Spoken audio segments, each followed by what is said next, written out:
我今日介紹呢一間呢，就係喺沙田新城市廣場嘅，就叫做 Butlery。呢間係一間西餐廳，佢呢度嘅特色呢係以歐陸復古風格做主題，同埋有好多打卡點嘅，同埋呢度嘅招牌呢一定係個甜品梳芙里班戟。等我嚟介紹下啦。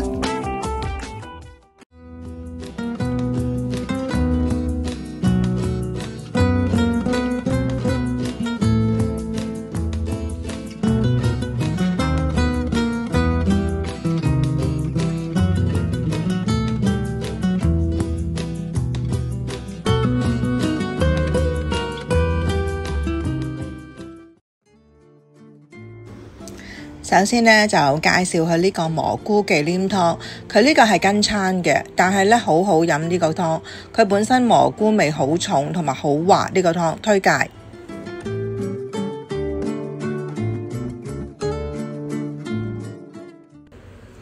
呢一個呢，就係煙肉野菜沙律，呢一個呢真係好靚，一拎出嚟呢個賣相好好啦，同埋菜新鮮，同埋煙肉唔會鹹又唔會乾，呢個好食。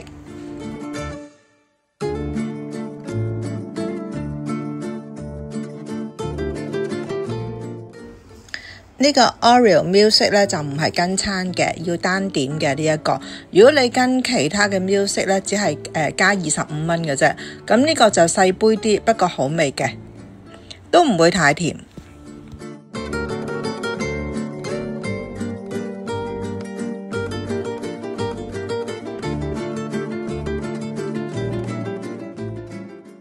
而家介紹呢一個咧就係煎風門牛柳配薯蓉。我哋牛柳呢係叫做 medium rare 嘅，咁佢都冇熟過籠，但係啲肉質就一般啦，不過不失啦。但係呢，一定要讚佢個薯蓉呢好 creamy， 好好食。呢一個薯蓉係非常好味，同埋佢出嚟個賣相呢係真係好靚嘅。呢一間佢個裝飾啦係好好嘅。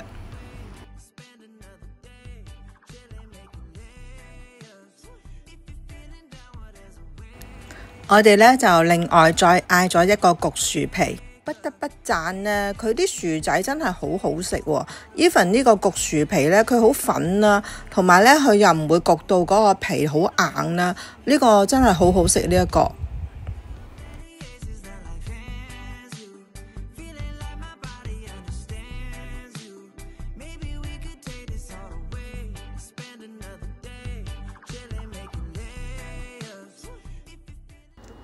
嗱，呢個呢就係豬柳闊條麵，呢一個闊條麵呢真係令我好失望啊！即係全餐呢最差就係呢一個闊條麵啦，因為佢啲豬柳呢炸到呢好硬啦，好難食。仲有呢，佢個賣相呢一啲都唔美觀啊！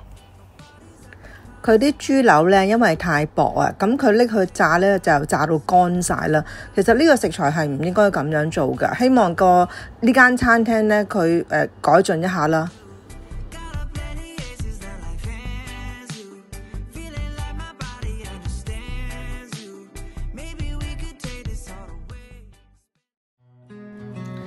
最後呢，就介紹佢嗰個招牌班戟係冇失望嘅。雖然呢，佢唔係好似人哋咁呢，即係會有雪糕筋啦，佢係用牛油同埋焦糖水果啦，佢整得好鬆軟啦。咁雖然配搭牛油，但係好好味，呢個推介嘅。